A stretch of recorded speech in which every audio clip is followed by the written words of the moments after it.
Good afternoon, everyone. I will start today, and staff will follow, of course, with the presser of the SGs. And I will start with a trip announcement for you. The President of the United Nations General Assembly, Mr. Dennis Francis, will travel to Japan from 11th to 15th February 2024, so this week. At the invitation of the country's government, the PGA will hold bilateral meetings with senior Japanese government officials and parliamentarians, as well as engage with representatives of civil society and academia. The PGA intends to use this opportunity of the visit to further strengthen and foster cooperation between Japan and the United Nations on a range of global issues while promoting peace, prosperity, progress, and sustainability, the four priorities of his presidency. In Tokyo, the PGA will hold a bilateral meeting with the Prime Minister, His Excellency, Mr. Fumio Kushida, focusing on global changes as well as efforts to build on the already strong relationship between Japan and the United Nations. The PGA will also hold a separate bilateral meeting with the Foreign Minister, Her Excellency Ms. Yoko Kamikawa, to exchange views on global but also regional issues, the role of the General Assembly in uniting the international community, as well as topics on its agenda, including the UN Security Council reform. The PGA will address a symposium hosted by the Institute for Future Initiatives at the University of Tokyo, to be followed by a question and answer session. And throughout these engagements in Japan, Mr. Francis will focus on Japan's strong partnership in advancing transformative, human-centered solutions in the areas of sustainable development, international peace and security, and strengthened multilateralism. At a time of heightened geopolitical tensions, the PGA is expected to highlight in particular the importance of solidarity, inclusion, and gender equality, with a strong emphasis on women, peace, and security.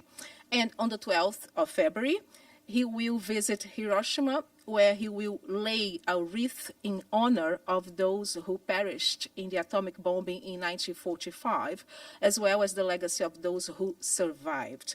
He will tour the Peace Memorial Museum and participate in a dialogue with Hibakusha, a survivor of the bombing. His delegation includes his chef de cabinet, a senior advisor and a communications advisor. In travel costs are covered by the Ministry of Foreign Affairs of Japan and the OPJ Trust Fund. More information you are going to receive after this briefing via email. And if you are not on our mailing list, please let us know.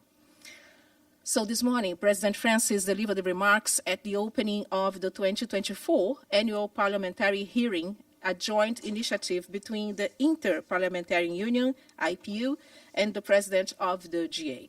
The PGA spoke about the theme of this year, putting an end to conflicts, prescriptions for a peaceful future. The meeting, led by the IPU President, Tulia Axon, and President Francis, is taking place today and tomorrow in the ECOSOC chamber. In his remarks, Mr. Francis highlighted global challenges from climate change and pandemics to food insecurity and violent armed conflict.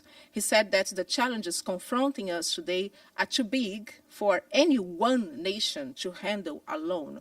They transcend borders and weigh too heavily on any nation, big or small, and thus call for enhanced international cooperation among all nations acting together across sectors and in collaboration with a range of stakeholders. The PGA believes that no matter the issue, we see that the global agenda simply cannot succeed without advocacy and progress at the international level, and so the role of parliamentarians is indispensable to all our endeavors. And hundreds of participants, including parliamentarians, of course, advisors and experts from 70 countries, are attending the annual hearing. And this morning, last but not least, the President of the General Assembly welcomed the five, I should say, because one is still landing as we speak, PJ Fellows of the current session to his office. They will be with the PJ's team until the end of July. The initiative grants an opportunity, you may recall, for young diplomats to spend several months working in the office of the PGAs on global challenges and solutions to move towards peace, prosperity, progress, and sustainability for all. And they come to New York from developing countries, particularly least developing countries, landlocked developing countries, and the small island developing states for training, mentorship, and immersion in the work of the UN. The PJ Fellows will be working across all teams in the office with issues ranging from human rights and humanitarian affairs, sustainable development, political peace and security, communications, GA affairs, UN reform, and the Summit of the Future. So it's a full agenda. And we welcome, I would like the camera to now show our fellows, Ms. Brenda Pumarol from Dominican Republic, Ms. Maria David Collins from Kiribati, who is landing, so we will be welcoming to her in a new opportunity, Mr. Sonira Petrazi from Laos, Ms. Florencia Mitingui from Malawi, Mr. Lado from South Sudan, and Ms. Andrea Toweka from Zimbabwe. So welcome. They will be attending the briefing today and, of course, interacting with you as well. So this is everything we have for this morning or this afternoon, I should say. Do you have anything else? Do you have any questions on this briefing? I don't see anyone on the is there anyone online? I don't see anyone there, so I don't see any hands. In this case, I would say thank you so much. I will see you tomorrow and enjoy your press conference. Thank you. Bye.